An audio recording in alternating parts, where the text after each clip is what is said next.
हरे कृष्ण। हरे कृष्ण। हरे कृष्ण प्रभु जी। हरे कृष्ण सीमा माता जी। हरे कृष्ण। हरे So, yes, yes. Krishna प्रभु जी, दंडवत प्रणाम। हरे कृष्ण कुसुमलता माता। हरे कृष्ण।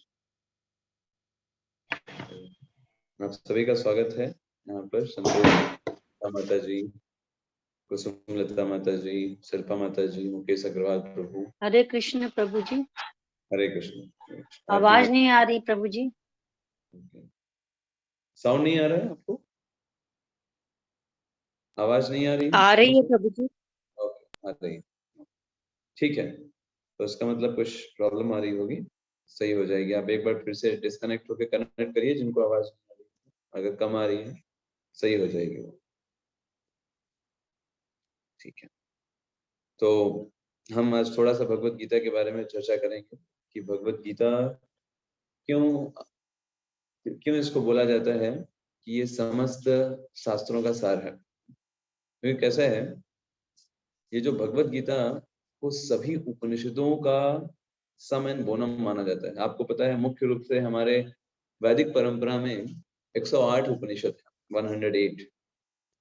लेकिन उन 108 उपनिषद में जो सबसे महत्वपूर्ण है वो भगवत गीता को माना जाता है।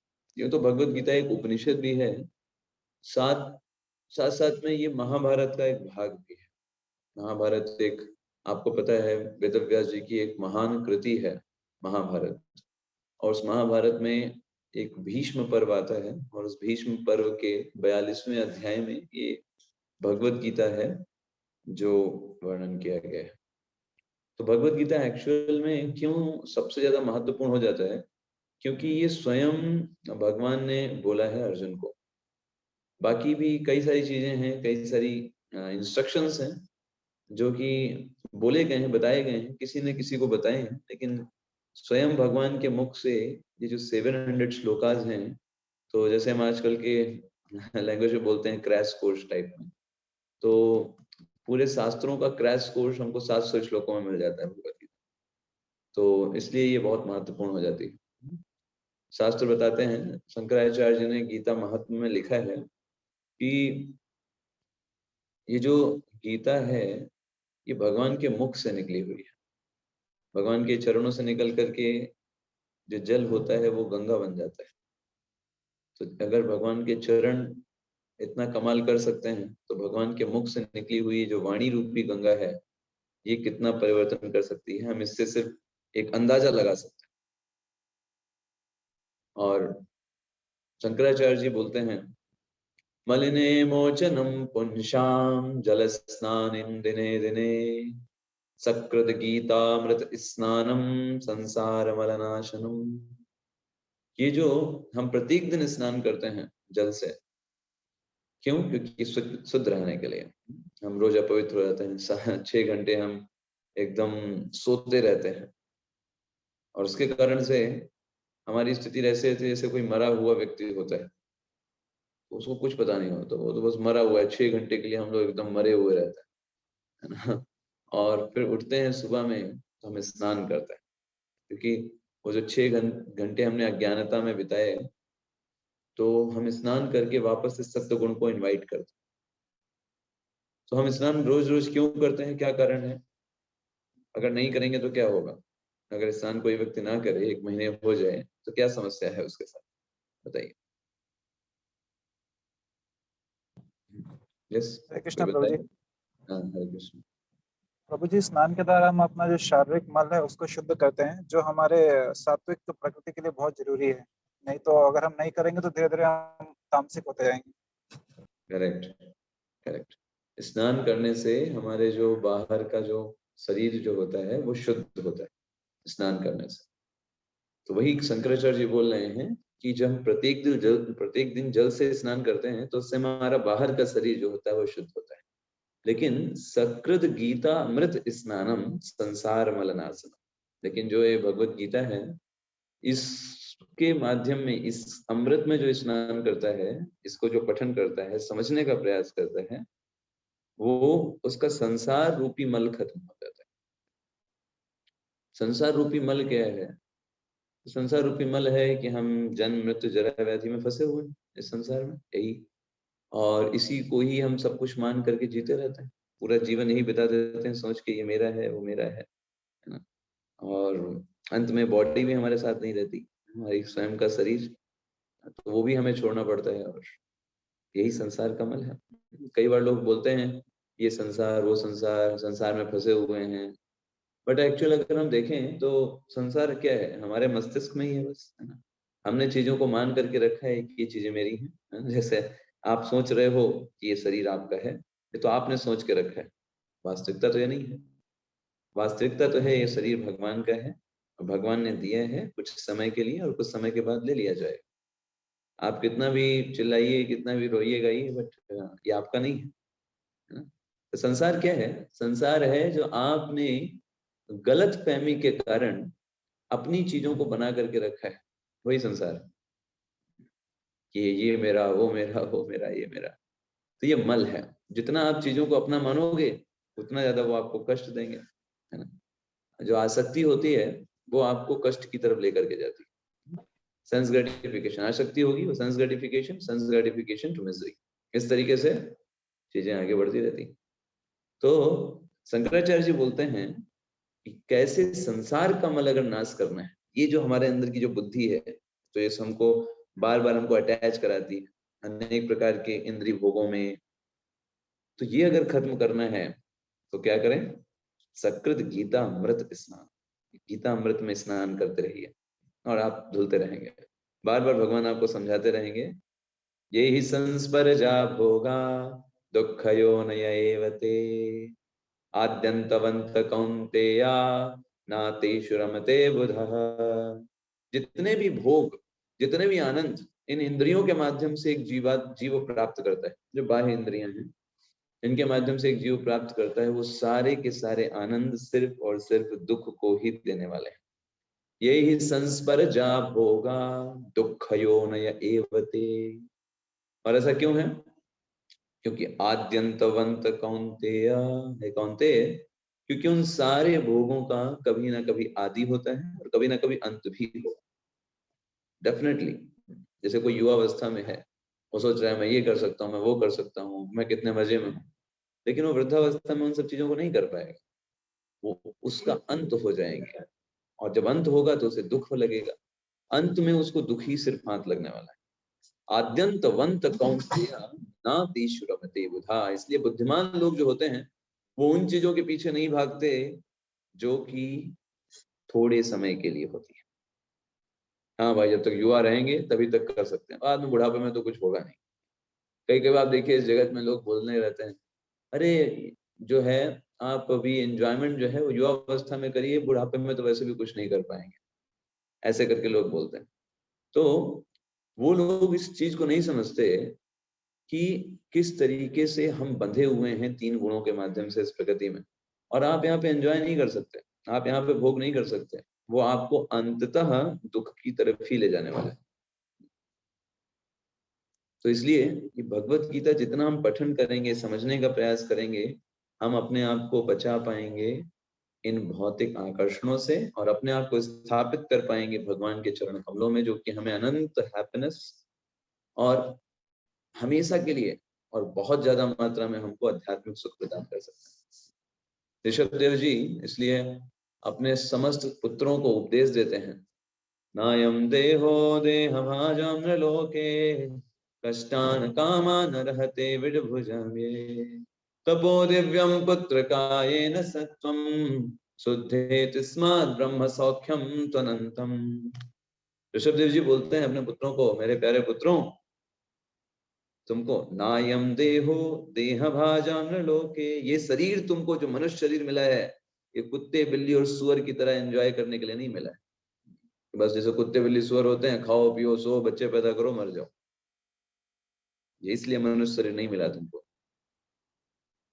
नायम देहो देह भाजाम लोके कष्टान कामान अर्हते विड भुजाम। ये आप देखिए कुत्ते सुअर बिल्ली को क्या करते हैं जी, दिन भर वही इधर से उधर भागते रहते हैं, उधर से इधर भागते रहते हैं। सारी चीजों का उद्देश्य क्या है, बस सेंस ग्रेटिफिकेशन, कैसे इंद्रियों को खुश रखें, कैसे बढ़िया खाने को मिले, कैसे अच्छे से सोने को मिले, कैसे अच्छे से मैथुन मिले, इसी में उनका सुबह से लेकर रात तक बीत जाती है। शब्दों क्या समझ सिखा रहे हैं, ये मनुष्य जीवन इसलिए नहीं है कुत्ते बिल्लियों की तरह मेहनत करने के लिए नहीं है। यहाँ मेहनत करना है, लेकिन मेहनत किस लिए करना है, शुद्धे स्माद ब्रह्म सौख्यम तो अनंतम। यहाँ पर मेहनत करनी है भगवान को समझने के लिए, स्वयं को समझने के लिए, जीवन को समझने के लिए मेहनत करनी है। भगवान हमसे कितना प्रेम करते हैं ये समझने के लिए मेहनत करनी है, भगवान की सेवा करने के लिए मेहनत करनी है, इसलिए ये मनुष्य जीवन। तो भगवत गीता हमको बार बार इस तरफ मोड़ेगी, और इसलिए शंकराचार्य जी अपने दूसरे महात्मा बताते हैं कि जितने भी उपनिषद हैं उन सारी उपनिषदों का सार भगवत गीता है। अगर कोई व्यक्ति भगवत गीता का अध्ययन करता है तो अपने आप ही उसने समस्त प्रकार के शास्त्रों का अध्ययन कर लिया है। इतना कंप्लीट नॉलेज भगवान श्री कृष्ण ने भगवत गीता में दिया है। सर्वोपनिषदो गावो, सारी उपनिषदों को अगर एक गाय मान लें, दोग्धा गोपाल नंदना, ऐसी गाय को गोपाल नंदन है भगवान श्री कृष्ण वो दुह रहे हैं। पार्थो वत्स सुधीर भोक्ता, और पार्थ मतलब अर्जुन जो है वो एक बछड़े के समान है जिसके माध्यम से उस दूध को निकाला जाता है। दुग्धम गीतामृतम महत, और जैसे बछड़े को मुख लगा करके फिर दूध को निकाला जाता है, ऐसे ही इस भगवत गीता जो कि इस पूरे संसार को प्राप्त हुई, अर्जुन ने एक बछड़े का रोल अदा किया ताकि वो भगवान के मुख से वो भगवत गीता हम बद्ध जीवात्माओं तक पहुंच सके। तो आप देखेंगे एक्चुअली अर्जुन को कोई कंफ्यूजन नहीं था, अर्जुन कोई हमारी तरह बद्ध जीवात्मा नहीं है कि उसे कुछ बिविल्डरमेंट हो गया था, उसको कुछ समझ में नहीं आ रहा था क्या करना चाहिए क्या नहीं करना चाहिए। It is not like that. Arjun भगवान के पार्षद हैं, उनको हमेशा क्लियर है कि उनको भगवान की सेवा करनी है, भगवान के इंस्ट्रक्शंस को फॉलो करना है। लेकिन हम बद्ध जीवात्माओं को रिप्रेजेंट करने के लिए अर्जुन ने वो पोजीशन लिया। प्रभुपाद जी अपने तात्पर्य में यही बताते हैं कि अर्जुन ने वो पोजीशन लिया हम बद्ध जीवात्माओं को रिप्रेजेंट करने के लिए। फर्स्ट चैप्टर पहला अध्याय आप देखेंगे भगवत गीता का, जिसको बोलते हैं विषाद योग, अर्जुन विषाद योग। आप देखिए पूरे फर्स्ट चैप्टर में भगवत गीता के अर्जुन जो होते हैं वो बस विषाद करते रहते हैं, रोते रहते हैं। और अगर कोई व्यक्ति चैप्टर 1 पढ़ता है, बाद में पढ़ेगा, चैप्टर 1 अगर कोई पढ़े तो उसे लगेगा कि भाई ये भगवत गीता अर्जुन ने बोली कि श्री कृष्ण ने बोली। पहला चैप्टर पढ़ते समय आपको क्या लगता है, कौन लेक्चर दे रहा है और कौन सुन रहा है, बताइए। Who is giving lecture to whom? आपको समझ में आता है पहला चैप्टर आपने अगर पढ़ा हो तो किसी ने?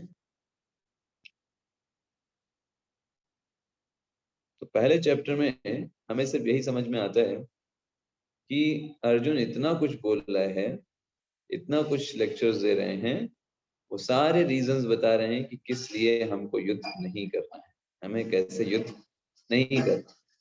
पूरा का पूरा लेक्चर अर्जुन दे रहे हैं भगवान श्री कृष्ण।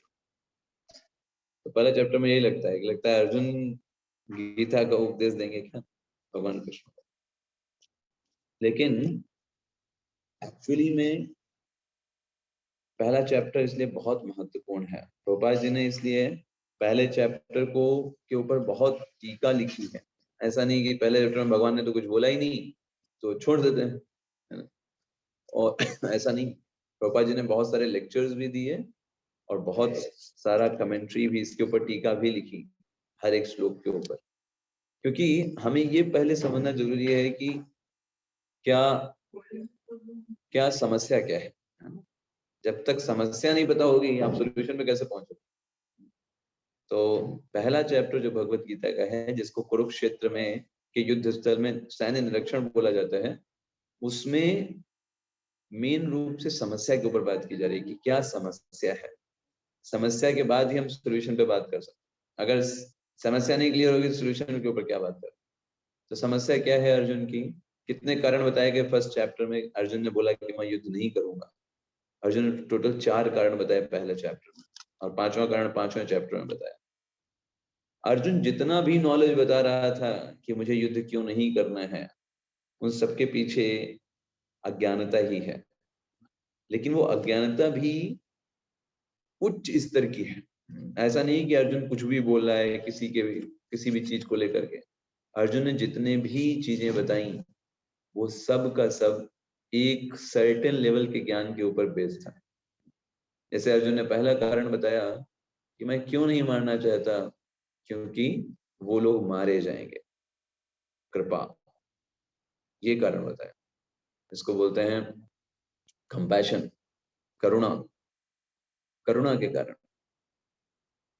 तो करुणा जो है वो एक अच्छा गुण माना जाता है कि आप किसी पर करुणा करो, किसी की रक्षा करने का प्रयास करो। लेकिन करुणा तब अच्छी होती है जब वो शारीरिक आधार पर बेस्ड ना हो। जैसे एक एग्जांपल लें, अगर कि मान लीजिए कोई व्यक्ति गलत कार्य को करता है और आप उस पर करुणा इसलिए दिखा रहे हो ताकि उसको सजा से बचाया जा सके, तो गलत कार्य का उसको दंड ना मिले क्योंकि वो आपके परिवार का सदस्य है, तो बताइए क्या ये करुणा अच्छी है या खराब है? बताइए, इट्स गुड और बैड? कोई भी बता सकता। वो करुणा कैसी है? क्या सही स्तर है? सही है करुणा करना उस व्यक्ति के ऊपर जी जी जिसने? प्रभु जी। यस और नो? नो। नो, बिल्कुल नहीं। अगर आपके परिवार का सदस्य है और उसने गलत कार्य किया है और आप उस पर करुणा दिखा रहे हो, पता नहीं इसकी सजा माफ हो जाएगी, वो करुणा सही करुणा नहीं। तो पहला अर्जुन का जो रीजन था कि वो करुणा कर रहा था, वो गलत था। भगवान ने उसके लिए दूसरे अध्याय में अर्जुन को आत्मज्ञान समझाया। उन्होंने समझाया, देखो असली करुणा करने की जगह आत्मा है, शरीर नहीं। तुम अभी इन शरीरों पर करुणा कर रहे हो, वो सही चीज नहीं है। ऐसे करके भगवान ने करुणा को हटाया और करुणा को सही जगह लगाना चाहिए। तुम्हें आत्मा को समझना चाहिए। तुम अगर इनको अभी बचाओगे, इनको और दंड भुगतना पड़ेगा आगे जाकर के। इससे अच्छा है तुम ये समझो कि ये हमेशा एग्जिस्ट करेंगे, हर एक स्थिति में इनके शरीर मारे जाएंगे, और क्योंकि इन्होंने गलत का पक्ष लिया है, गलत का साथ दिया है, इसलिए दंड मिलना आवश्यक है। अगर तुम रोकोगे तो इसके कारण से इनके लिए तुम और दंड को आमंत्रित कर रहे हो, क्योंकि लॉ ऑफ कर्मा के अनुसार जितना टाइम बढ़ता जाता है दंड की मात्रा भी उतनी ज्यादा बढ़ती चली जाती है। जैसे एक राजा है तो उसका ये दायित्व है कि जिस व्यक्ति ने चोरी किया है उसको दंड दे। अगर राजा दंड नहीं देगा उस चोरी करने वाले को, तो फिर ये राजा की कमी है। आप ये नहीं बोल सकते अरे राजा कितना दयालु है, देखो उसने इतनी बड़ी चोरी किया और उसको कुछ दंड नहीं दिया, कितना राजा दयालु है। तो वो दयालु नहीं है, वो मूर्खता है। चोर को दंड मिलना चाहिए ताकि एक समाज को सबक मिले।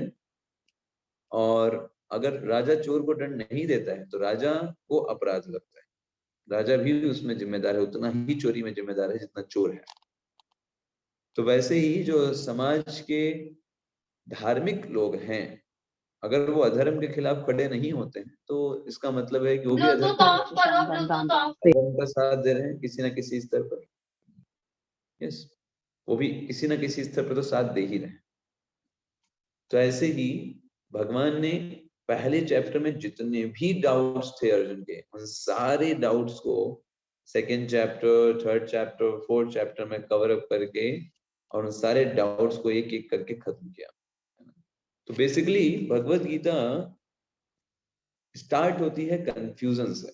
इसलिए हमने आपको बताया कि पहले चैप्टर का नाम ही है अर्जुन विषाद योगा। अर्जुन जो है वो विषाद कर रहे हैं। तो ऐसा विषाद, ऐसे कंफ्यूजन्स, ऐसे दुख जो हमको भगवान की तरफ लेकर के जाते हैं, वो सब अच्छे हैं। वो सारी चीजें अच्छी हैं जो हमको भगवान की तरफ लेकर। कई सारे लोग ऐसे हैं जो ये मानते हैं कि कोरोना काल जो आया, कोरोना का समय आया, वो बहुत अच्छा हुआ, क्योंकि अगर वो समय नहीं आता वो कभी भी भगवान की ओर मुड़ते ही नहीं। लोग उसको इस तरीके से लेते हैं। तो जो भी विपत्ति, जो भी चीज हमको भगवान की तरफ ले जाए, वो है हमारे लिए संपत्ति, वो विपत्ति नहीं है।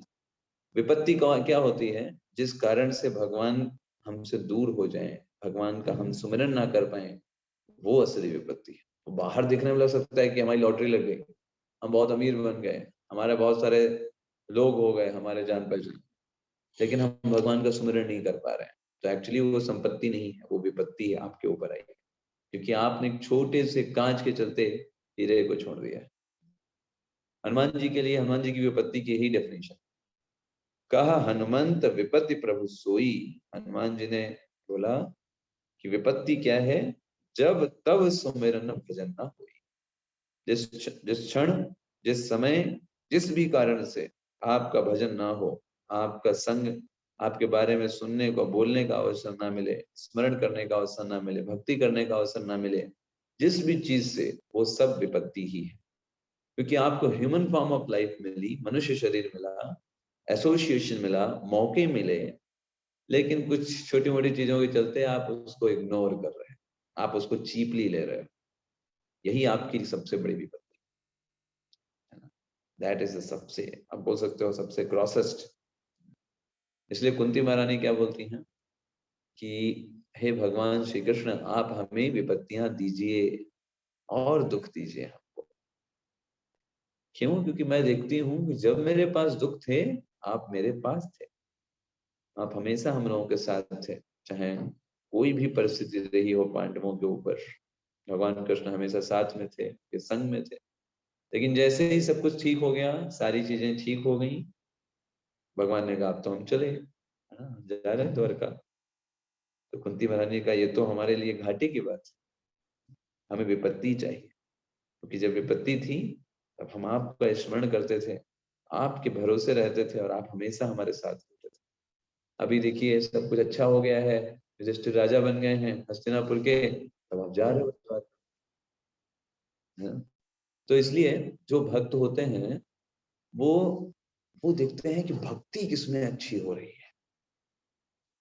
वो ये नहीं देखते कि सुख है दुख है, उनके लिए सुख क्या है, जिसमें भक्ति अच्छे से हो, और दुख क्या है, वो कोई भी चीज जिसमें भक्ति अच्छे से ना हो, वो दुख है।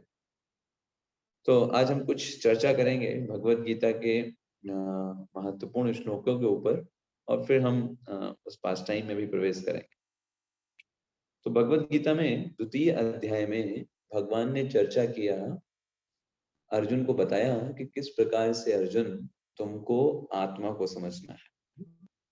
सबसे पहली चीज जो भगवान ने अर्जुन को बताई, जब अर्जुन ने भगवान को अपना आध्यात्मिक गुरु के रूप में स्वीकार किया और बोला कि अब आप मेरे आध्यात्मिक गुरु हैं, मैं आपका शिष्य हूँ, शिष्यस्तेहं साधिमात्वाम प्रपन्नम, मैं आपके निर्देशन में हूँ और आप जो बताएंगे वो मैं करूँ। तो भगवान वहां पर हंसे इस बात को देख के, और भगवान ने सबसे पहले अर्जुन को डांटा, है ना, असोचाननवसोचस्त्वं प्रज्ञावादांश भाषसे गताशून्शनानुशोचन्ति पंडिता। भगवान ने सबसे पहले एज अ स्पिरिचुअल मास्टर सबसे पहला जो श्लोक बोला है 2.11, तो भगवान ने अर्जुन को डांटते हुए बोला, you are not intelligent person, तुम बुद्धिमान पुरुष नहीं हो। तो बुद्धिमान पुरुष नहीं हो मतलब फिर क्या हो बताइए? अगर कोई आपसे बोले कि आप बुद्धिमान नहीं है, इसका मतलब फिर हम क्या हैं? What does it mean? इसको मूर्ख हैं प्रभु जी। हाँ, सिंपल मूर्ख है। जैसे आप देखिए, किसी व्यक्ति को किसी चीज का ज्यादा इफेक्ट करना हो ना, तो उसको डायरेक्ट नहीं इनडायरेक्ट वे में बोला जाता है, तो वो ज्यादा इफेक्ट करता है। तो किसी व्यक्ति को बोल दो आप मूर्ख हैं, तो कहेगा अच्छा। उसको बोलो कि आप बुद्धिमान नहीं हो, आपके अंदर बुद्धि नहीं है, तो ज्यादा हर्ट करता है। ऐसे ही जस्ट उसका उल्टा, किसी व्यक्ति को बोले कि आप बुद्धिमान हैं, इसके जगह उसको दूसरा बोलो कि आप जैसा बुद्धिमान कोई पुरुष है नहीं, तो वो ज्यादा उसको लगेगा। तो ऐसे ही भगवान ने अर्जुन को बोला कि तुम पंडित नहीं हो, ना पंडितः। क्यों पंडित नहीं हो भाई? मान लो अर्जुन पूछे क्यों भाई हम पंडित क्यों नहीं है? तो भगवान ने क्या बोला, असोचा नन सोचस्तम, तुम उन चीजों के लिए सोच कर रहे हो, उन चीजों के लिए शोक कर रहे हो जिनके लिए शोक करने वाली कोई चीज है ही नहीं। असोचानन्वसोचस्तम प्रज्ञावादांश भाषसे, लेकिन तुम भाषण बड़े बड़े दे रहे हो। पूरा पहला चैप्टर तुम्ही ने बोल डाला कि ये होगा, इस कारण से नहीं करना, उस कारण से नहीं करना। बड़े बड़े प्रज्ञावादांश, प्रज्ञा मतलब बहुत बुद्धिमत्तापूर्ण, जैसे तुमको बहुत कुछ नॉलेज है ना। गतासून गतासूंश्च नान सोचन्ति पंडिता।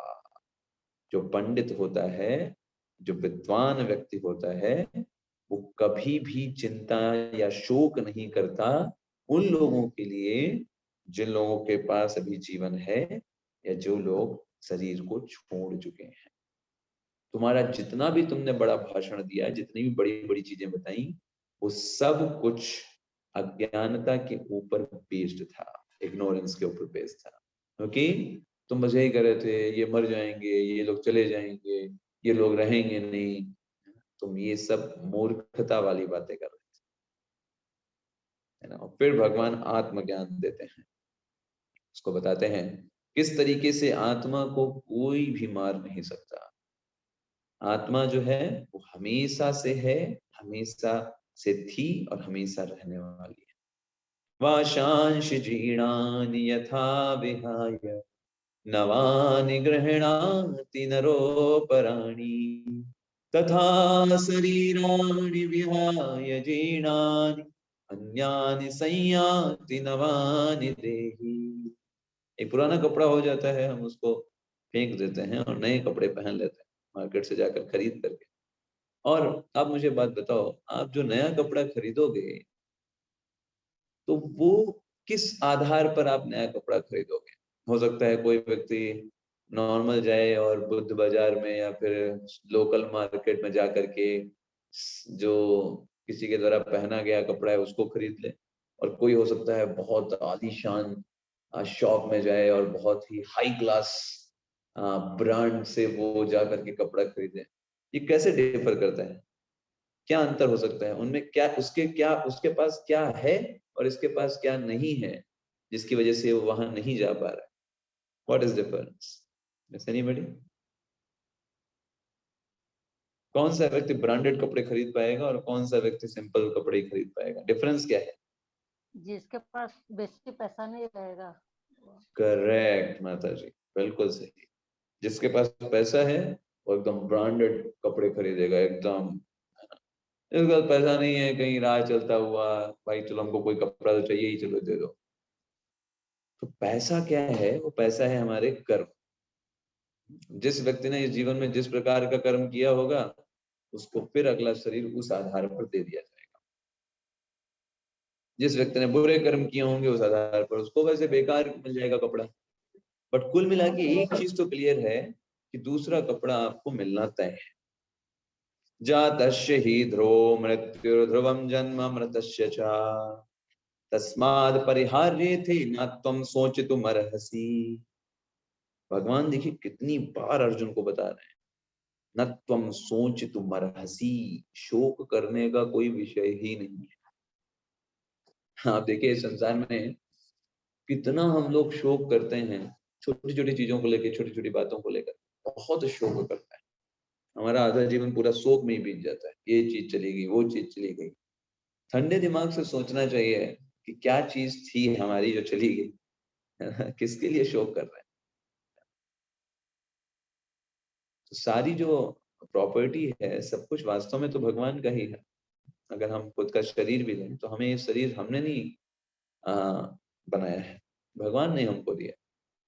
और अगर भगवान ने हमको दिया है तो भगवान लेंगे भी इसको।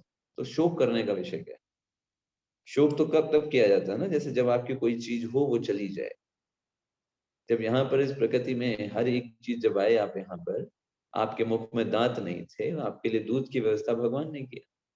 जब दांत आए तो अन्न की व्यवस्था भगवान ने किया। आपके बुद्धि भगवान ने आपको दिया, माता पिता आपको भगवान ने दिए, चेहरा आपको भगवान ने दिया,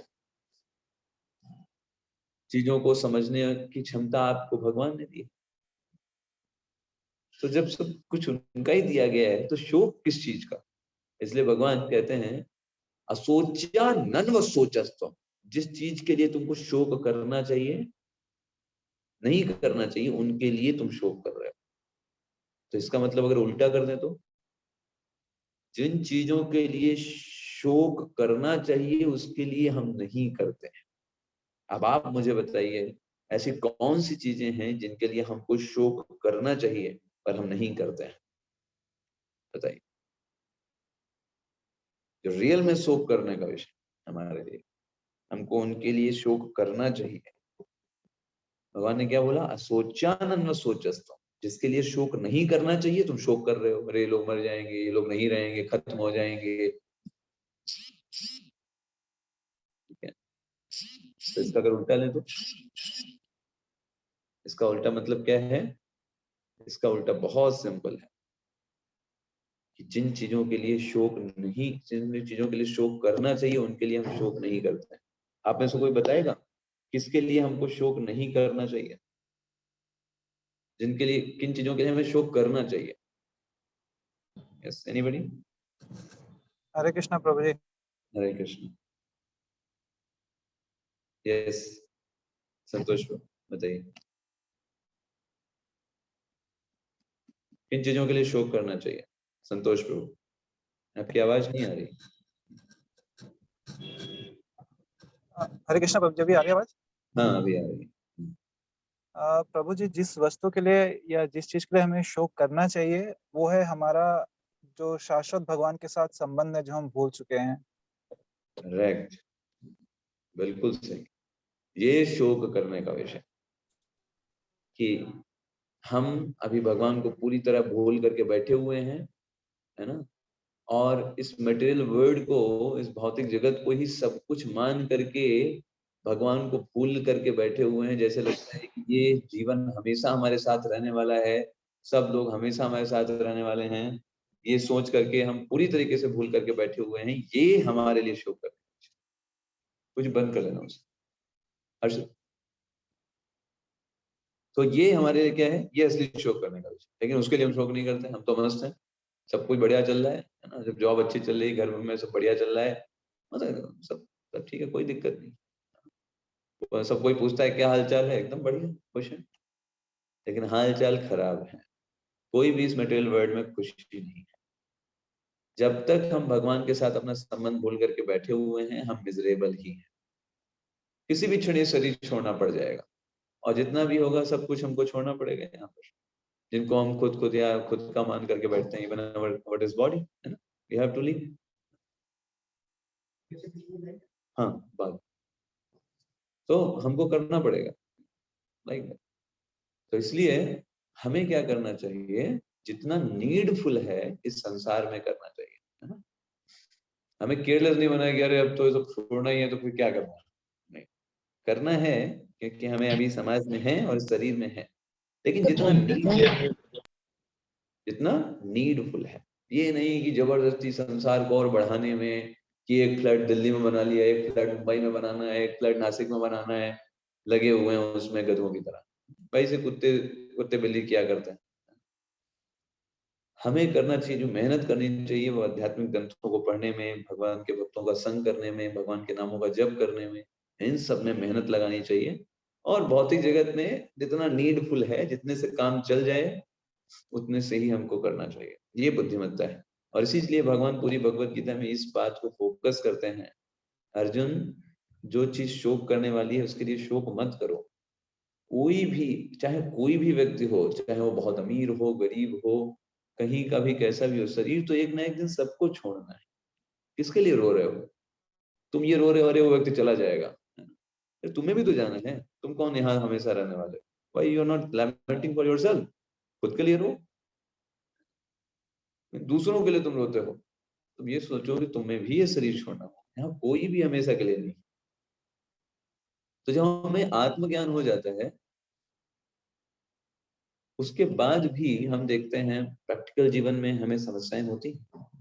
तो भगवान इसलिए दूसरे अध्याय के 14वें श्लोक में बात बोलते हैं कि अर्जुन, मात्रा स्पर्शास्तु कौन्तेय शीतोष्ण सुख दुखदा आगमा अपाइनो अनित्या स्थान स्थितिच्छस्व भारत। अर्जुन, जो भी सुख दुख, जाड़ा गर्मी, मात्रा स्पर्शास्तु, जो भी इन इंद्रियों से उत्पन्न होने वाली चीजें हैं, उनमें सुख भी आएगा, दुख भी आएगा, जाड़ा है गर्मी भी आएगी, तो ये डुअलिटी हमेशा इस संसार में बरकरार रहेगी। कभी भी यहाँ पे दोनों चीजें अच्छी अच्छी नहीं होती, कुछ अच्छा है तो कुछ खराब भी होगा। तो इसलिए उनको क्या करो, तुम सहन करो। स्थांस त्यजस्व भारत, तुम्हें क्या करना होगा, सहन करना पड़ेगा। तो हमेशा ये नहीं हो सकता कि नहीं नहीं हम सहन नहीं करेंगे, अभी जड़ा है, मान लीजिए जड़ा आने वाला, तो आप क्या जड़े से भाग सकते हो क्या? क्या करना पड़ेगा आपको? What you have to do? सर्दी से के लिए आप क्या करोगे बचाव करने के लिए? क्या कहाँ कहाँ चले जाएंगे, कौन से देश चले जाएंगे आप लोग, बताइए। गर्म कपड़े पहनेंगे प्रभु जी। हाँ, यस, आप कुछ अच्छे से कपड़े पहनोगे, अपना बचाव करोगे। अब ऐसा तो करोगे नहीं, सर्दी आ गई तो चलो उधर न्यूजीलैंड भाग जाते हैं, गर्मी आ गई तो चलो अमेरिका भाग जाते हैं, ऐसा तो कर नहीं सकते। तो आप उसको सहन करिए। भगवान ने भी इसलिए अर्जुन को बताया, देखो जितने अटैचमेंट हैं ये सब हमको कम करने हैं, जो हमें और उनके कारण जो समस्याएं आती हैं उनको हमको सहन करना पड़ेगा। ऐसा नहीं होगा कि हमेशा सब कुछ एक पोजीशन होगा। हर एक जगह पे डुअलिटी, दिन है तो रात है, सुख है तो दुख है, जड़ा है तो गर्मी है, हर जगह पे डुअलिटी, हर जगह पे कुछ ना कुछ फायदे होते हैं, कुछ ना कुछ नुकसान, इसलिए उनको सहन करना होगा। और इस तरीके से भगवान अर्जुन को दूसरे अध्याय में आत्मज्ञान देते हैं, 11वें श्लोक से लेकर 30वें श्लोक तक। और उसके बाद अर्जुन जो है, अर्जुन को भगवान बताते हैं कि जो स्थिर प्रज्ञ व्यक्ति होता है, स्थिर प्रज्ञ, वो व्यक्ति की बुद्धि जो होती है एकदम स्थापित हो जाती है, कभी भी विचलित नहीं होती भगवत भावना से, हमेशा फिक्स रह करके काम करती है ना। आपने वो श्लोका होगा सुना है ना, व्यवसायात्मिका बुद्धि समाधौ न विधीयते। उस व्यक्ति की बुद्धि जो होती है वो कभी भी समाधि से विचलित नहीं होती है। समाधि क्या है? समाधि का मतलब है कि मुझे भगवान की सेवा करनी है, मैं भगवान का दास हूँ, और जितने भी संसार में चीजें हैं वो सब भगवान के द्वारा हैं, भगवान के लिए हैं। ये समाधि की अवस्था है, और इसलिए वो इससे कभी भी अपने आप को विचलित नहीं करता। तो अर्जुन जो है जानना चाहता है उस स्थित प्रज्ञ के बारे में, के लक्षण के बारे में जानना चाहता है। और यहाँ से दूसरे अध्याय के 54 श्लोक में अर्जुन प्रश्न पूछता है, क्या ऐसा व्यक्ति कैसा हो सकता है भाई, इस व्यक्ति की बुद्धि एकदम स्थित हो गई है, उस व्यक्ति के बारे में हमको कुछ बताइए। और अर्जुन 4 प्रश्न पूछता है भगवान से, वो बहुत अच्छे हैं। मतलब हम अपने व्यवहारिक जीवन में इन प्रश्नों के आंसर जो भगवान ने दिए हैं उनसे बहुत कुछ सीख सकते हैं। तो अर्जुन का क्या प्रश्न है, स्थित प्रज्ञस्य का भाषा समाधिस्थस्य केशवः स्तधिं किं प्रभाषेत किम आशीत व्रजेत किम। अर्जुन का पहला प्रश्न, स्थित प्रज्ञस्य का भाषा, जो स्थित प्रज्ञ व्यक्ति है उसकी भाषा क्या होती है? तो भाषा का जनरली मतलब क्या होता है कि लैंग्वेज, लैंग्वेज क्या होती है कि वो कौन सी लैंग्वेज बोलता है। लेकिन भाषा रिप्रेजेंट करती है लक्षणों को। अर्जुन का पूछने का मतलब क्या है कि कैसे पहचानेंगे कि वो स्थित प्रज्ञ है, क्या सिम्टम्स हो। जैसे कई सारे लोग हमारे आमने सामने जाते हैं, कई लोगों से हम बोलते हैं, बातचीत करते हैं, देखते हैं उनको, लेकिन कैसे उनमें पहचाने कि कौन सा व्यक्ति स्थित प्रज्ञ है। ये लोग तो अलग अलग, बहुत सारे लोग हैं, तो उसको पहचानने के क्या लक्षण है, तो इसी को भाषा से बोला गया, स्थित प्रज्ञस्य का भाषा। जैसे रोगी व्यक्ति है तो कैसे जानेंगे रोगी है, खांस रहा होगा, एकदम चेहरा मायूस होगा। ऐसे ही कोई धनी व्यक्ति, उसको कैसे पहचानेंगे, वो बड़ी बड़ी लैविश गाड़ियों में आएगा, बड़े बड़े उसने आईफोन और ये सब यूज करेगा, तो समझ जाएंगे धनी व्यक्ति, उसको देख करके समझ में आ जाएगा। तो ऐसे स्थित प्रज्ञ को हम कैसे पहचाने कि ये व्यक्ति स्थित प्रज्ञ है, कैसे पहचाना जाए उसको? तो भगवान प्रभु जी तुरंत अगले थोड़ी श्लोक में आवाज पहले, बहुत कम आ रही है। ओके, क्या सभी को ये समस्या आवाज है? कुछ कम आ रही है। ओके, क्या सभी को ये समस्या है, आवाज कम आ रही है? आप बता नहीं प्रभु जी। नहीं प्रभु जी। सकते? ओके, ठीक है। कुसुमलता माता जी, आप वॉल्यूम अपने फोन का बढ़ा लेंगे, हो सकता है वॉल्यूम कम हो। तो भगवान तुरंत अगले ही श्लोक में आंसर देते हैं, 55वें श्लोक में। और देखिए ये हमारे लिए बहुत इंपॉर्टेंट है, एज अ डिवोटी हमको समझ में आना चाहिए कि क्या लक्षण होने चाहिए एक डिवोटी के। स्थित प्रज्ञ कौन है? वो भक्त है, भक्ति स्थित प्रज्ञ होता है। तो भगवान तुरंत आंसर देते हैं। श्री भगवान उवाच प्रजहाति यदा कामान सर्वान् पार्थ मनोगतान् आत्मन्नेवात्मना तुष्टः स्थितप्रज्ञस्ततोच्यते। कौन व्यक्ति स्थित प्रज्ञ है? तो पहला उसका लक्षण क्या है? प्रजहाति यदा कामान, सर्वा, जितने भी प्रकार के सेंस ग्रेटिफिकेशन हैं उन सब को वो त्याग चुका है। Not a little tinge of sense gratification उसके अंदर है, या उसको प्राप्त करने की इच्छा उसके अंदर है कि मैं इससे कुछ भोग लूं, कुछ मजा कर लूं, इतना सा भी उसके अंदर सेंस ग्रेटिफिकेशन नहीं। प्रजहाति यदा कामान सर्वा, सर्वा मतलब सारे सेंस ग्रेटिफिकेशन को वो त्याग चुका है। अब ये सोचें, सारे सेंस ग्रेटिफिकेशन त्याग दिया तो ये कैसे? मतलब मटेरियल सेंस ग्रेटिफिकेशन उसने त्याग दिया। और क्यों त्याग दिए हैं? मनोगतान, क्योंकि जितने भी ये सेंस ग्रेटिफिकेशन मटेरियल वर्ल्ड में देखते हैं ना, जैसे हमको कुछ कोई भी सेंस ग्रेटिफिकेशन लगता है, वो सब मन की उपज है। एक्चुअल में वहां पे कोई खुश नहीं है, कोई खुशी नहीं है, लेकिन मन ने उस चीज को क्रिएट कर दिया है। मनोगतान, मन के द्वारा उन सेंस ग्रेटिफिकेशन में एंजॉयमेंट क्रिएट कर दिया गया है। ठीक है, और इसलिए वो किसी क्षण हमको अच्छे लगते हैं, किसी क्षण हमारी उनसे विरक्ति हो जाती है।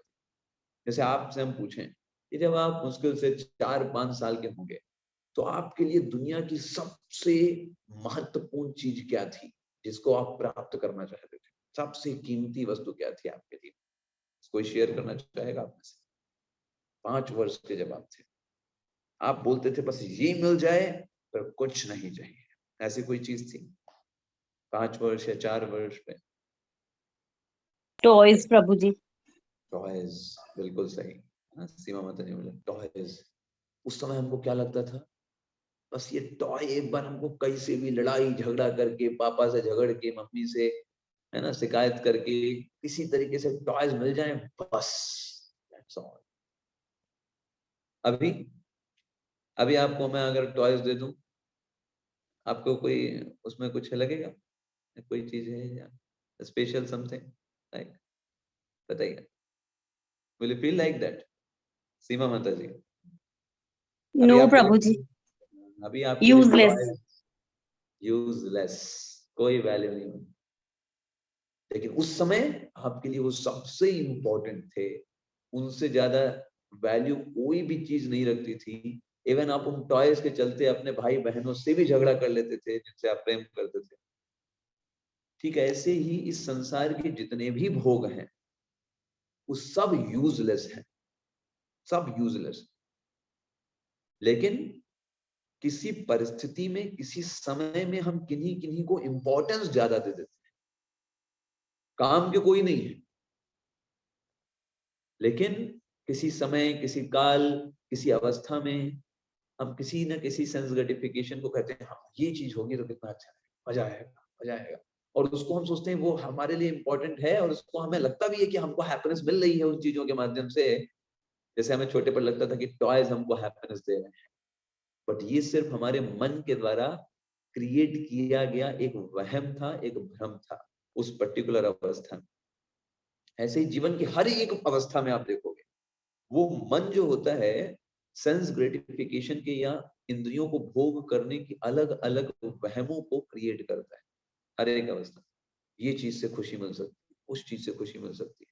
थोड़े बड़े होते हैं, हमें लगता है कि साइकिल मिल जाएगी तो हम खुश हो जाएंगे, मोटरसाइकिल मिल जाएगी तो हमको हैप्पीनेस मिल जाएगी, एक बढ़िया लाविश कार होगी तो हम जाएंगे तो हमको कितनी खुशी मिलेगी।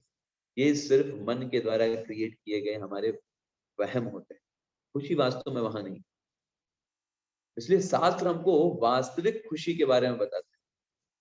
वास्तविक खुशी भगवान यही कह रहे, भगवान कह रहे ये जो मन के द्वारा, महादेव प्रभु, मन के द्वारा, उसको बंद करो, मन के द्वारा जितने भी क्रिएट किए गए मनोगतान हैं, जितने भी क्रिएट किए गए जो अनेक प्रकार के वहम हैं, इनको त्याग देना है। मतलब he is not interested to fulfilling all the demands of our senses and sense gratification. He is not interested. अभी वो इंटरेस्टेड नहीं है कि मन कह रहा है ये खा लो, वो घूम लो, यहाँ जा लो। He is not interested in that. तो फिर क्या कर रहे हो भाई? भगवान बोलते हैं आत्मन्नेवात्मना तुष्टः स्थित प्रज्ञस्तदुच्यते।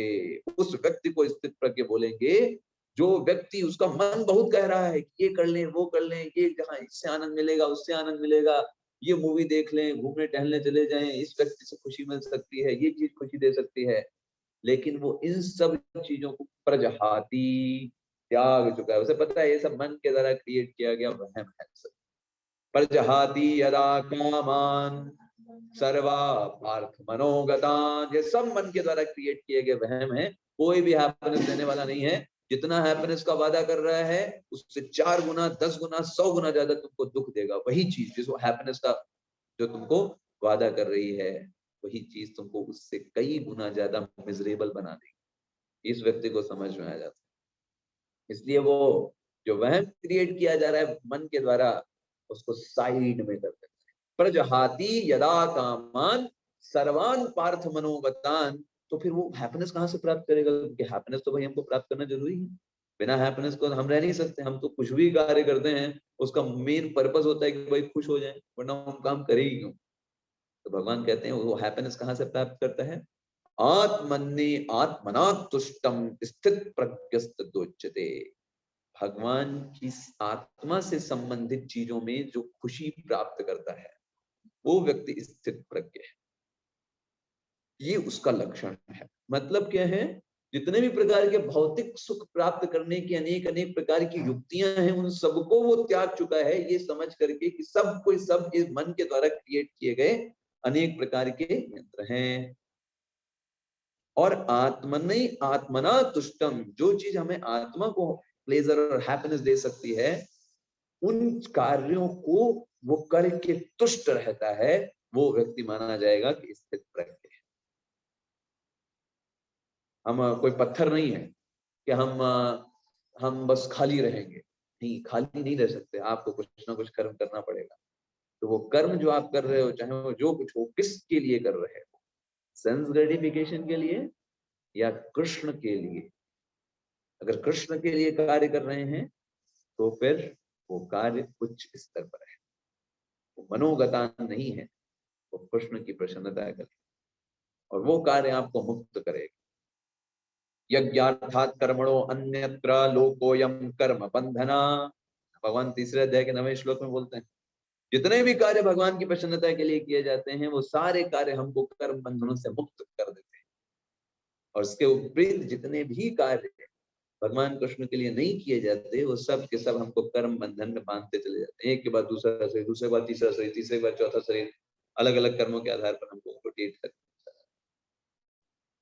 तो अर्जुन के वो पहले प्रश्न का आंसर, अर्जुन का पहला प्रश्न क्या था? आप में से कोई बताएगा? What was the first question? Anybody can answer. What was the first question of Arjun? क्या अर्जुन ने प्रश्न पूछा था जिसका भगवान ने आंसर दिया? Yes. Okay. So first question was स्थित प्रज्ञ से का भाषा, स्थित प्रज्ञ की क्या क्या लक्षण है? ये अर्जुन का जो है वो पहला प्रश्न। तो इस तरीके से अर्जुन के चारों प्रश्नों के आंसर भगवान ने भगवत गीता में इस दूसरे अध्याय में दिए। अर्जुन दूसरा प्रश्न पूछता है, तीसरा प्रश्न, चौथा प्रश्न पूछता है। अर्जुन ऐसे करके तीनों प्रश्न पूछेगा और इन तीनों प्रश्नों के आंसर भगवान जो है वो आगे और भी देंगे। तभी हमने भगवत गीता से कुछ प्रैक्टिकल चीजें सीखी और समझे कि हम अपने जीवन में कैसे अप्लाई कर सकते हैं। देखिए ये बहुत छोटी छोटी चीजें हैं, मतलब ये वो बेसिक चीजें हैं जो हमें करनी है। अगर हम इन चीजों में ही अपने आप को आगे नहीं बढ़ाएंगे, अगर हम मन की डिमांड्स को हमेशा ही फुलफिल कर रहे हैं, मन हमको कभी इधर बहा ले जा रहा है, उधर बहा ले जा रहा है, then we cannot advance in Krishna consciousness. In Krishna consciousness में advance का मतलब क्या है? You should be able to say no to the mind. Mind आपको अलग अलग प्रकार के चीजें दिखाएगा, इस चीज में सुख है, ये कपड़े ले लो, ये गहने ले लो, है ना, ये जगह में खुशी है, बट आपको नो कहना आना चाहिए। और वो नो कहना कब आएगा? जितना आपके पास स्पिरिचुअल स्ट्रेंथ होगी, जितना आध्यात्मिक बल आपके पास होगा, आप मन को बोल सकते हो, देखो ये नाटक बंद करो, बहुत हो गया, अभी मुझे भगवान की सेवा करनी है, भगवान का नाम जप करना है, इन सब चीजों में अभी नहीं बहने वाला। इस तरीके से मन को डांट करके उसको साइड में करना, और जो नीडफुल है, जो वास्तव में जरूरत है, उसको करिए, उसको किसने रोका है। लेकिन हमारा मन, हम देखेंगे, जो कई बार जो बिल्कुल भी नीडफुल नहीं होता है उसको भी इतना इम्पोर्टेंट करके हमको बताता है और हम उसमें बह जाते हैं। तो ऐसे से हमें बचना है, ऐसी चीजों से हमको बचना है। ये भगवत गीता के उद्देश्य हमको सीखना है। जैसे आप देखिए, पहले के जमाने में लोग पहले लिस्ट बनाते थे, तब मार्केट जाते थे, लिस्ट बनाते कि क्या हमको खरीदना है। लेकिन आजकल लोग क्या करते हैं, वो कहते हैं मार्केट जाएंगे फिर देखेंगे क्या लेना। तो उसका नुकसान क्या होता है, अगर आप मार्केट जा रहे हो फिर सोचने वाले हो कि आपको क्या लेना है, तो मन जो है आपको इतनी सारी चीजें लेने पे बोल देगा, ये भी जरूरी, वो भी जरूरी है ना। होता है कि नहीं ऐसा। और कभी कभी आप देखोगे, जो चीजें नहीं भी जरूरी हैं उनको भी आप घर लेकर के आ जाते हो, उनका कोई यूज भी नहीं होता और पैसे भी खर्च करते हो। एकदम बेसिक चीज है, मेटेरियलिस्टिक जीवन में हम देख सकते हैं। लेकिन अगर वही हम प्लान करके जाएं, घर से ही लिस्ट बना के जाएं, हमको ये लेना है, सीधे गए वहां लेके लौट आए, ये बुद्धिमत्ता है। जो नीडफुल था वो ले लिया। अदरवाइज मन जो है हमको अनेक अनेक प्रकार, ये भी जरूरी, वो भी जरूरी है, इस प्रकार की चीजों को जबरदस्ती लिवा देता है। इसलिए हमको उनसे बचाव रखने की आवश्यकता होती है। तो अभी हमने भगवत गीता यहाँ पर कंप्लीट किया, थोड़ा सा हमने डिस्कशन किया भगवत गीता से। और अभी हम श्रीमद् भागवतम के 8वें स्कंद में जाएंगे। 8वें स्कंद में जा करके हम समझने का प्रयास करेंगे इस पास्ट टाइम को। कौन सा पास्ट टाइम? एनीबॉडी? कौन सा हमने चर्चा किया था, आज हमको पढ़ना है?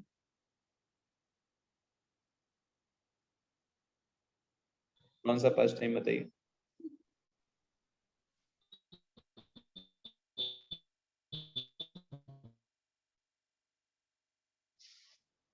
वामन अवतार प्रभु जी।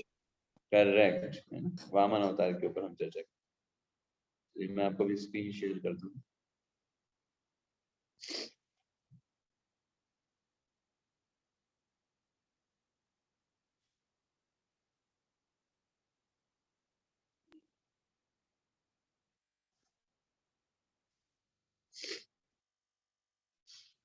Yes, so this is past time. ये जो पास्ट टाइम है, ये वामन भगवान का पास्ट टाइम। थोड़ा चर्चा करेंगे इसके ऊपर और फिर आगे के सत्रों में इसी को आगे कंटिन्यू करेंगे। आज गीता, ये हमने आज से हम थीम स्टार्ट कर रहे हैं वामन अवतार लीला के ऊपर, और ये आता है श्रीमद् भागवतम के 8वें स्कंद के 15वें अध्याय से प्रारंभ।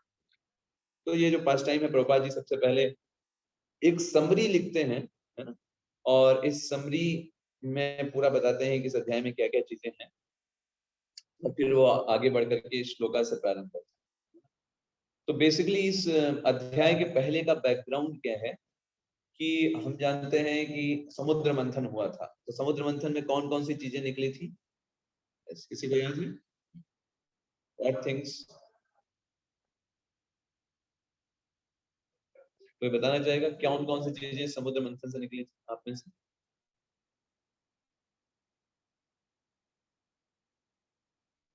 जैसे एक तो हम बहुत फेमस है, हम जानते हैं कि विष निकला था, और विष को किसने पिया था? ऐरावत। हाँ, करेक्ट। हाँ, विष, हलाहल विष निकला था और उसको शिव जी ने पिया था। ऐसे उच्च श्रवा जी प्रभु घोड़ा जी, निकला था। अमृत निकला। हाँ, यस। आपकी आवाज हल्का सा कट रही है संतोष को, आई थिंक।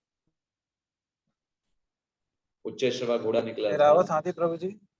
हाँ, कट कट के आ रही है आपकी आवाज, शायद नेटवर्क प्रॉब्लम हो गया। उच्च श्रवा घोड़ा निकला था, लक्ष्मी जी निकली, है ना, और सबसे अंतिम क्या निकला, सबसे लास्ट में बताइए, सबसे आखिरी चीज क्या निकली? सबसे लास्ट, जिसके लिए पूरा प्रयास हो रहा था, सब कुछ हो रहा था, वो चीज थी अमृत। अमृत निकल गया। और अमृत हम जानते हैं, वो अमृत जो है वो डिस्ट्रीब्यूट कर दिया गया अमृत प्रभु मौनी जी। अवतार में। हाँ, यस करेक्ट। मौनी अवतार के रूप में भगवान आए और उन्होंने वो सारा अमृत जो है वो देवताओं को वितरित कर दिया। देवताओं को वितरण करने के बाद वो जो अमृत था देवताओं को प्राप्त हो गया। अब जाहिर सी बात है वो लोग ज्यादा पावरफुल हो गए और उन्होंने फिर युद्ध किया असुरों के साथ। और असुरों से युद्ध करने के बाद अभी कौन पराजित होगा? देवता पराजित होंगे या असुर पराजित होंगे?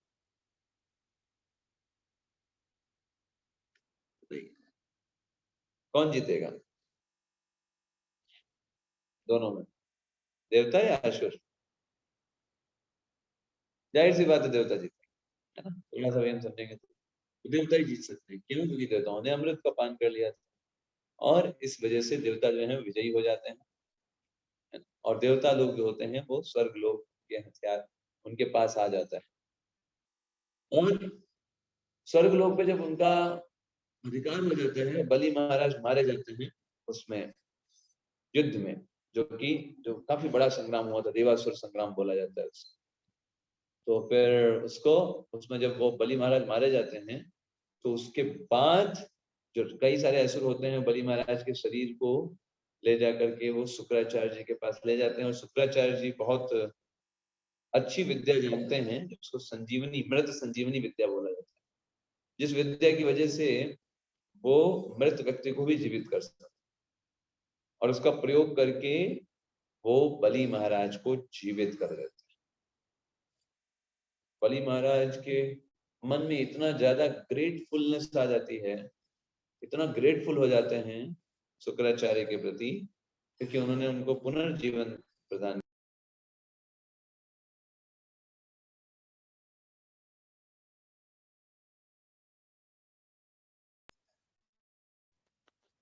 है ना।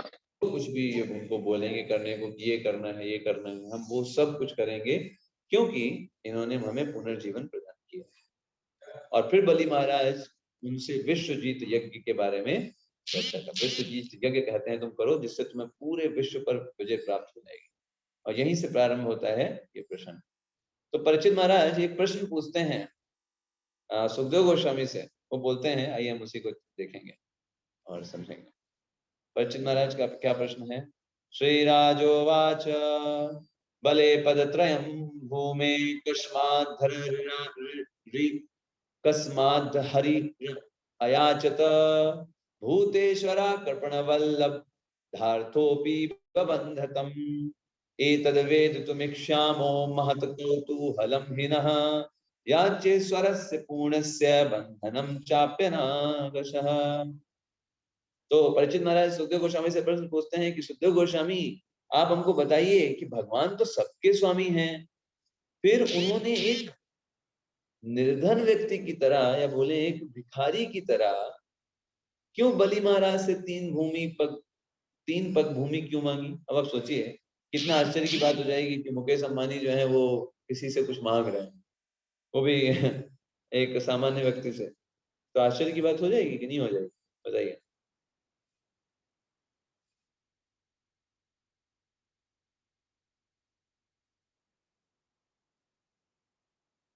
ये कितने बड़े आश्चर्य की बात है ना। क्या आश्चर्य की बात हो गई कि क्यों ऐसा हो रहा है कि एक इतने जो इतने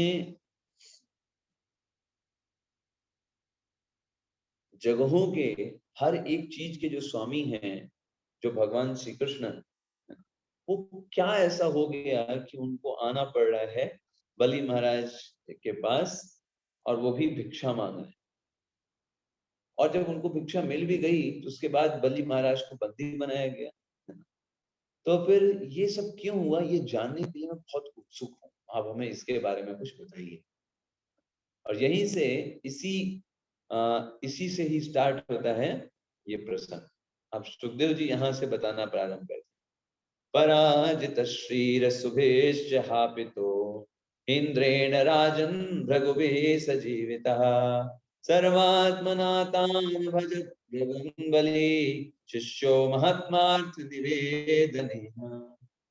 सुखदेव गोस्वामी बताते हैं कि जब बलि का सारा ऐश्वर्य छिन गया और युद्ध में वो मारे गए थे। देवासुर संग्राम हुआ, हमने चर्चा किया कि किस तरीके से वो दोनों देवता और असुर मिल करके उन्होंने समुद्र मंथन किया था और अमृत जो है देवताओं को मिल गया, जिसके बाद युद्ध हुआ तो देवताओं ने परास्त कर दिया, बलि को मार दिया।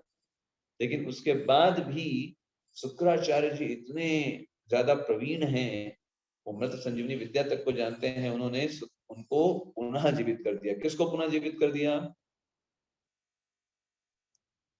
कौन पुनर्जीवित हो गया? महाराज को, बलि महाराज। करेक्ट, बलि महाराज को पुनर्जीवित कर दिया। और जब पुनर्जीवित कर दिया तो महात्मा बलि जो है वो शुक्राचार्य के शिष्य बन गए, अपना सर्वस्व अर्पित करके श्रद्धा पूर्वक उनकी सेवा करने लगे, क्योंकि भाई उन्होंने उनको ये प्रदान किया। तम ब्रह्मणा भृगमा प्रियमाणा अया जयन् विश्वजिता तृणाकमा जगीषमाणं विधिनाभिसस्य महाभिषेकेण महानुभावा। तो भृग मुनि के जो और ब्राह्मण वंशज थे वो सब भी बलि महाराज पर बहुत प्रसन्न हो गए, क्योंकि बलि महाराज अब जो वो लोग कहते थे वो करते थे।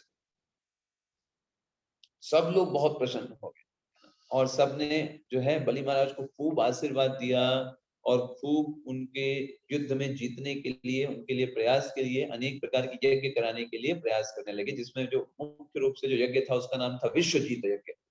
और उन्होंने राजा को बहुत अच्छे से स्नान वगैरह कराया, बहुत तरीके से शुद्धता प्रदान किया, कहा ये यज्ञ करो और इस यज्ञ से तुम पूरे विश्व में जीत सकते हो। तो इंद्र कौन से बड़ी बात, वो भी जीत जाओगे। और जब इस तरीके से यज्ञ हुआ, इस तरीके से जब यज्ञ हुआ तो क्या हुआ, आइए देखते। ततो रथा कांचन पट्टनद्धो हयाश्च हर्यस्व तुरंग वर्णा ध्वजश्च सिंहेन विराजमानो हुताशनादास हविर्भिरिस्तात्।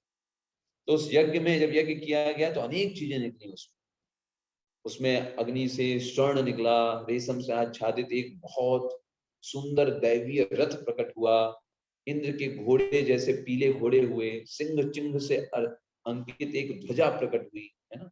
और क्या क्या निकला अगले श्लोक में।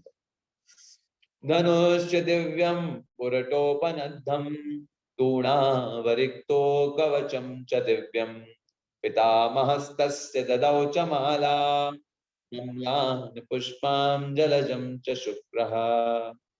तो उस यज्ञ से एक सुनहरा धनुष प्राप्त हुआ, है ना, 2 तरकस प्राप्त हुए, एक दिव्य कवच प्राप्त हुआ और स्वयं बलि महाराज के पितामह मतलब दादाजी, बलि महाराज के पिता हैं विरोचन और विरोचन के पिता थे प्रहलाद महाराज। तो स्वयं बलि महाराज के जो दादाजी हैं मतलब प्रहलाद महाराज, उन्होंने एक फूलों की माला भी पहनाई बलि महाराज को, है ना।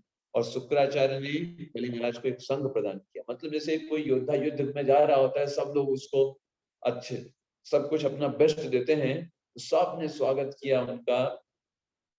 बलि महाराज को शुक्राचार्य ने भी एक संघ प्रदान किया। अभी देखिए क्या होता है। एवं सा विप्राजृत योधनार्थस्तैकल्पितस्त्वस्य यनोथ विप्रान् प्रदक्षिणीकृत्य कृत प्रमाणः प्रहलाद मामंत्र नमश्चकारः। ब्राह्मणों की सलाह के अनुसार विशेष अनुष्ठान संपन्न कर चुकने और उनकी कृपा से युद्ध सामग्री प्राप्त कर चुकने के बाद महाराज बलि ने क्या किया, उन सारे ब्राह्मणों की प्रदक्षिणा की, उन्हें नमस्कार किया और प्रहलाद महाराज को भी नमस्कार किया, है ना। के अंदर बहुत ज्यादा सम्मान था कि इन लोगों की वजह से मैं पुनर्जीवित हुआ हूँ और बहुत ग्रेटफुल थे और उनके द्वारा बताई गई चीजों को अपने जीवन में अनुसरण कर रहे थे। That is the very nice thing. और इस कारण से बलि महाराज का तेज बहुत बढ़ गया था, बहुत बढ़ गया था। अथारुह्यं रथं दिव्यं भगवदत्तं महारथः सुस्त्रग्धरोत संज्ञैः धन्वी खड्गी धृतेषुधि हेमांगदलसद्बाहु स्फुरन्मकरकुण्डलः विराजरतमारूढो धिष्णस्त इव हव्यवान्। तब शुक्राचार्य द्वारा दिए गए रथ पर सवार होकर सुंदर माला से विभूषित बलि महाराज ने अपने शरीर में सुरक्षा कवच पहना, अपने आप को बाणों से लैस किया, सारे बाण तलवार तुनीर तरकस सुनहरे कणों से विभूषित बाहें की, मणियों से चमकते हुए उनके कुंडलों से विभूषित कानों में, ऐसे लग रहा था जैसे कोई अग्नि चमक रही है ना, ऐसे उनके कुंडल थे कानों के, और इतना सारा प्रभाव लेकर के, है ना। अब वो चले किधर, अभी देखिए वो कहाँ चलेंगे, इंद्रपुरी में, सीधे स्वर्गलोक में जाकर के आक्रमण करने के लिए। तुलैश्वर्य बलश्रीभि स्वायुथैर्दैत्ययूथपै विबाद्भिर्विखं दग्भिर्दह्यद्भिः परिधीनिव व्रतो विकर्षणमहति आशुरीं ध्वजनीं विभुः ययाविन्द्रपुरीं श्रद्धां कंपयन्निवरोदशी। तो इस तरीके से जब वे अपने सैनिकों असुर नायकों समेत एकत्र हुए, जो बल ऐश्वर्य सुंदरता जो सब उन्हीं के समान थे, ऐसा लग रहा था कि मानो आकाश को निकल जाएंगे, इतना पावर आ गया था बलि महाराज के पास। ये सब पावर क्यों आया? क्योंकि वो इंस्ट्रक्शंस को मान रहे थे। उन्होंने जो शुक्राचार्य के प्रति अपने आप को शरणागत किया हुआ था, और उन सारे जो शुक्राचार्य के साथ थे और भी ब्राह्मण थे, उन सबके प्रति वो शरणागत थे, और उनकी मर्जी प्राप्त होने के कारण इतने बलवान दिख रहे थे कि ऐसा लग रहा था आकाश को भी निकल जाएंगे, इतना पावरफुल हो गए थे, है ना। और ऐसा लगता था अपनी आंखों से समस्त दिशाओं को जला देंगे। तो ये होता है पावर मिलना। भले असुर है, लेकिन इनको भी पावर क्यों मिल गई? क्योंकि ये सही चीज को इन्होंने स्वीकार किया, इन्होंने गुरु को स्वीकार करके उनके लिए कार्य कर रहे हैं, इस कारण से इनको एम्पावरमेंट मिल गई। गुरु की एम्पावरमेंट शिष्य को कब मिलती है? जब वो गुरु के बताए गए मार्ग पर अपने जीवन को बिताता है। तो यहाँ पर भी भले असुर हैं, लेकिन प्रिंसिपल तो काम करेगा ही करेगा। प्रिंसिपल क्या है? जो कोई व्यक्ति गुरु के निर्देशों पर कार्य करता है उसको एम्पावरमेंट मिलती है। इतने एम्पावरमेंट हो गए इनको, और उन्होंने प्रवेश किया कहाँ पर? इंद्रपुरी में प्रवेश किया। बलि महाराज ने इंद्र की राजधानी में प्रवेश किया। और अभी हम आज यहीं तक रखेंगे कि उन्होंने प्रवेश किया है इंद्र की पुरी में, है ना। यहीं पर हम आज स्टॉप करेंगे, और इसके बाद हम अगले में देखेंगे वहां पर प्रवेश करके उन्होंने क्या किया, किस तरीके से उन्होंने आगे कार्य किया। इसके बारे में हम नेक्स्ट क्लास में चर्चा करेंगे, ठीक है। ओके, तो आज हमने मुख्य रूप से क्या चर्चाएं की? तो हमने भगवत गीता के महात्म को देखा। भगवत गीता में हमने पहले चैप्टर अर्जुन विषाद योगा को समझा कि उसमें अर्जुन ने क्या क्या चर्चाएं की, क्या क्या प्रश्न पूछे, और फिर हमने दूसरे अध्याय में ये समझने का प्रयास किया भगवान ने आत्म तत्व के बारे में क्या बताया, कैसे बताया। फिर हमने चर्चा किया है कि भगवान ने दूसरे अध्याय में स्थित प्रज्ञ के बारे में क्या उसके लक्षण बताए, और उसके उपरांत हमने सबसे लास्ट में जो पास्ट टाइम है भगवान के वामन अवतार का, उसका प्रारंभिक भाग को डिस्कस किया कुछ श्लोकों को। तो हम यहीं पर आज रोकते हैं। आप में से किसी का कोई प्रश्न है? Any question do you have?